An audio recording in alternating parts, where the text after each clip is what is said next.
Muy buenas noches.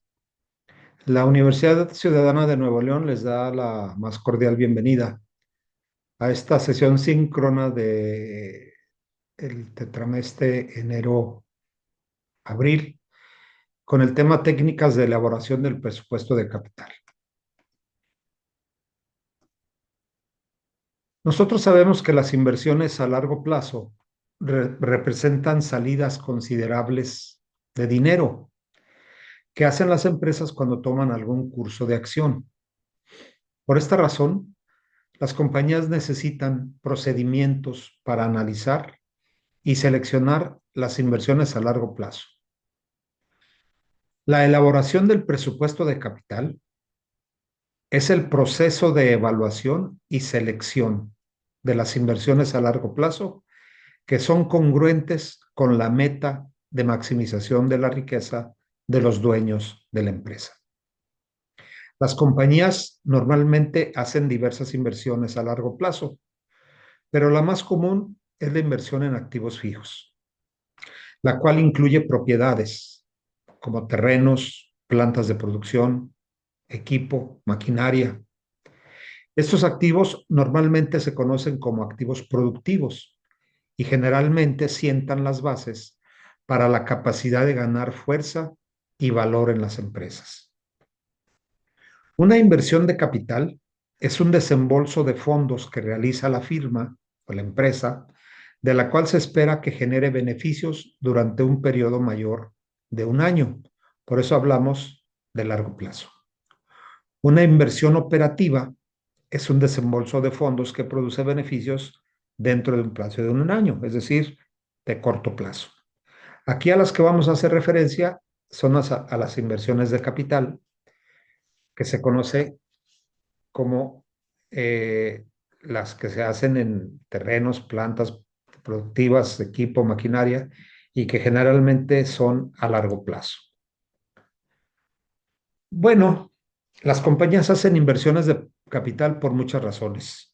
Los motivos fundamentales de las inversiones de capital son la expansión de las operaciones, la sustitución o renovación de activos fijos o la obtención de algún otro beneficio menos tangible durante un periodo largo de tiempo. Para llevar a cabo el presupuesto de capital, se deben de seguir ciertos pasos o ese proceso lleva ciertos pasos. El primero, pues, es la elaboración de propuestas. Es decir, para que nosotros podamos elaborar o pensar en un presupuesto de capital, debemos de tener propuestas bien definidas, elaborar propuestas. Las propuestas de nuevos proyectos de inversión se hacen en todos los niveles de una organización y son revisadas generalmente por el personal de finanzas. Las propuestas que requieren grandes desembolsos se revisan con mayor cuidado que las que requieren menos inversiones. Pero lo importante es elaborar propuestas. Número dos, revisión y análisis. Los gerentes financieros realizan revisiones y análisis formales para evaluar las ventajas de las propuestas de inversión elaboradas. Una vez que se hace la revisión y el análisis, se toma la decisión. Las empresas normalmente delegan la toma de decisiones acerca de inversiones de capital de acuerdo con los límites de dinero. Por lo regular, el consejo directivo debe autorizar los gastos que rebasan ciertos montos. Con frecuencia se da autoridad al gerente de planta para tomar decisiones necesarias que permitan mantener en funcionamiento la línea de producción.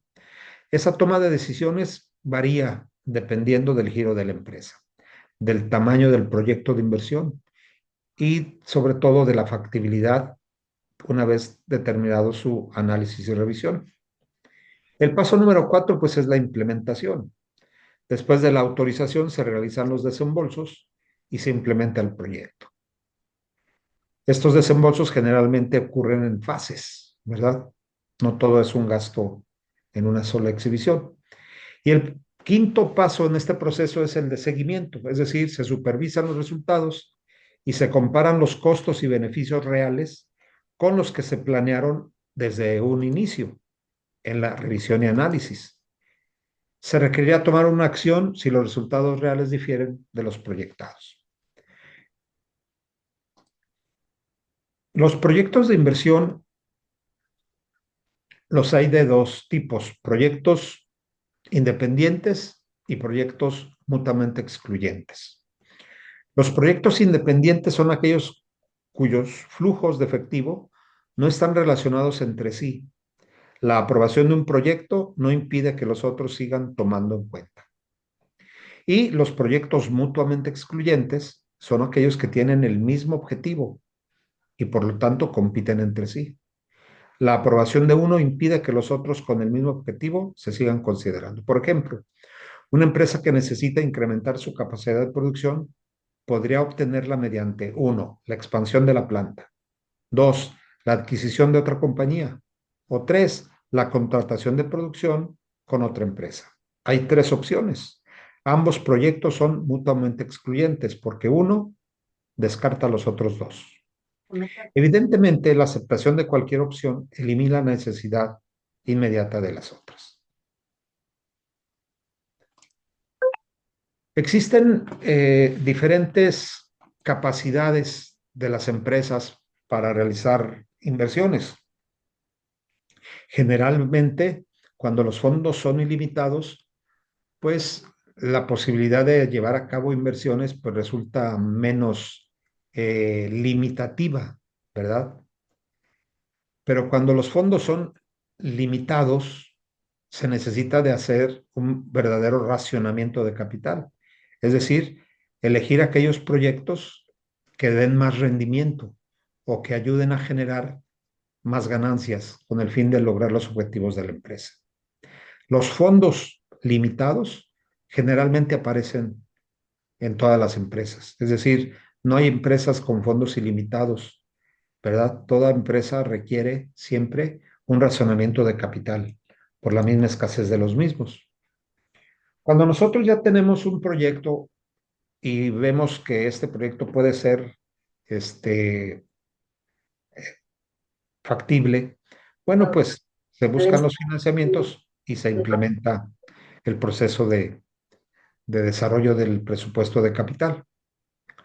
Cuando vamos a tomar decisiones, por ejemplo, estamos en el paso número 2 por la plataforma. de análisis. En el revisión y análisis, bueno, pues existen dos enfoques: de aceptación o rechazo contra un enfoque de clasificación. Todo depende del tipo de compañía y de los proyectos que se estén implementando. Por ejemplo, enfoque de aceptación-rechazo implica evaluar las propuestas de inversión de capital para determinar si cumplen con el criterio mínimo de aceptación de la empresa. Este enfoque se usa cuando las compañías tienen fondos ilimitados, como paso preliminar en la evaluación de proyectos mutuamente excluyentes, o en una situación en la cual el capital debe racionarse. En estos casos solo deben considerarse proyectos aceptables. Es pues una mala decisión considerar proyectos que no sean aceptables o que no sean factiblemente eh, productivos, ¿verdad? Pero hay que tomar la decisión: aceptar o rechazar. Si es factible, se acepta; si no es factible, se rechaza. Así de sencilla es este enfoque de la aceptación-rechazo. El enfoque de clasificación. Bueno, pues el enfoque de clasificación implica, como su nombre lo dice, clasificar proyectos con base en alguna medida predeterminada. Por ejemplo, la tasa de rendimiento. El proyecto con el rendimiento más alto se coloca en primer lugar y el proyecto con el rendimiento más bajo se coloca en el último lugar. Únicamente se deben considerar proyectos aceptables. Por ejemplo, un proyecto con un rendimiento del 20% en la cabeza, y luego uno del 18%, y luego uno del 15%, tal vez uno del 10%, pero esos son proyectos aceptables. Y no considerar proyectos negativos, ¿no? -5, -10, -20. Ese es clasificar los proyectos y elegir pues, el que más rendimiento pudiera tener. Existen métodos para hacer la evaluación, para hacer la revisión y el análisis. Nosotros nos vamos a centrar en el paso número 2, ¿verdad? Revisión y análisis. Aquí es donde descansa el trabajo del gerente financiero. Elaboración del presupuesto de capital. Bueno, existen tres métodos que vamos a ver el día de hoy. El primero es el periodo de recuperación de la inversión. Es el tiempo que requiere una empresa para recuperar la inversión inicial en un proyecto, calculado a partir de las entradas de efectivo, de los flujos de efectivo de operación. En el caso de una anualidad, como el proyecto A de Bennett Company, que tenemos ahí en el texto, el periodo de recuperación de la inversión se calcula dividiendo la inversión inicial entre la entrada de efectivo anual. Para un flujo mixto de entrada de efectivo, como sucede en el proyecto B, las entradas de efectivo anuales deben sumarse hasta recuperar la inversión inicial. Aunque de uso muy difundido, el periodo de recuperación se considera por lo general como una técnica rudimentaria de elaboración del presupuesto de capital porque no considera explícitamente el valor del dinero en el tiempo, tema que vamos a ver posteriormente. Es decir, periodo de recuperación de la inversión simplemente me indica en cuánto tiempo recuperamos el monto invertido. Aquí tengo un ejemplo donde aparece el proyecto A y el proyecto B. Del proyecto A se tienen que una inversión inicial de menos 42,000 y en el proyecto B de menos 45,000. Esa es la inversión inicial para el proyecto A y para el proyecto B respectivamente. Los flujos de efectivo que van a generar los estados de resultados proyectados o los flujos de operación, que son los sinónimos, son 14,000 para el proyecto A durante 5 años y para el proyecto B son 28,000 el primer año y luego bajan después 10,000 y así hasta el quinto año. ¿En qué consiste el periodo de recuperación de la inversión? Bueno, pues en saber en cuánto tiempo se recuperan esos 42,000. Por ejemplo, el primer año, 14. 14 del segundo año suman 28. Más 14 del tercer año ya son 42. El proyecto A se recupera en 3 años. Por otro lado, el proyecto B, el primer año recupera 28, el segundo año 12, ya son 40, y el tercer año 10. Bueno, pues de ese tercer año, dividimos los 10,000 entre los 12 meses y lo que corresponde a los 2,000 pesos, pues me van a dar el número de años y meses para recuperar la inversión de 42,000, de 45,000, perdón, son 40 y 10,000 en el año, si lo dividimos en los meses van a ser 6 meses. Quiere decir que 5,000 se recuperan en medio año. Entonces son 2 años y medio para el proyecto B. Según el periodo de recuperación de la inversión, el proyecto B es más atractivo que el proyecto A. ¿Por qué? Pues porque simplemente recuperó la inversión en menor tiempo. Esta es, como se dijo anteriormente, una técnica rudimentaria, una técnica muy elemental. ¿Qué no considera? Pues el valor del dinero en el tiempo, es decir, 14,000 en el año 1, 14,000 en el año 2 y así sucesivamente, no valen igual en el año 5 que en el año 4, ni en el año 3, y así respectivamente, ¿no? Igual acá, los 10,000 en el año 5 no valen igual que los 28,000 hoy o 10,000 hoy. Entonces, habría que descontarlos con una tasa de rendimiento, que es lo que hace el siguiente método, que es el del valor presente neto. El valor presente neto es el método usado por la mayoría de las grandes empresas para evaluar proyectos de inversión. Cuando las empresas realizan inversiones, gastan el dinero que obtienen de una u otra forma. Estos últimos esperan un rendimiento sobre el dinero que aportan a las empresas. De modo que una compañía debe efectuar una inversión solo si el valor presente del flujo de efectivo que genera la inversión rebasa el costo de la inversión inicial. Como el método del valor presente neto toma en cuenta el valor del dinero en el tiempo, es una técnica más desarrollada de la elaboración de presupuesto de capital que la anterior, que es la del periodo de recuperación. El método del valor presente neto descuenta los flujos de efectivo de la empresa al costo de capital. Esta tasa es el rendimiento mínimo que se debe generar en un proyecto para satisfacer a los inversionistas. Los proyectos Fue lo único que me llegó. Está bien. no satisfacen las expectativas de los inversionistas y por tanto Debe de ser de disminuyen el valor de la 29.95. empresa. En tanto que los proyectos con mayor rendimiento se Esta es incrementan la celda. el Esa de valor de aquí. la empresa. Vamos a ver Sí. cómo se calcula. Si me hace un favor de apagar el micrófono.